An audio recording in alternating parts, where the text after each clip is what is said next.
To bol Jurij Kubica, je to byl. To sa by taký živý, alebo taký drdom denek.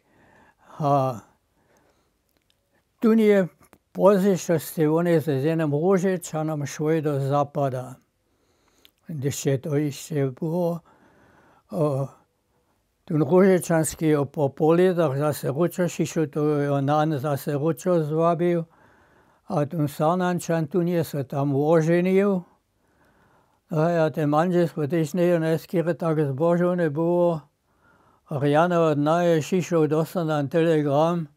Jurij, da by nedom Ročo přijeť, takže on je doma pravil, že on domov k mačeri jede, ale doma on nevie.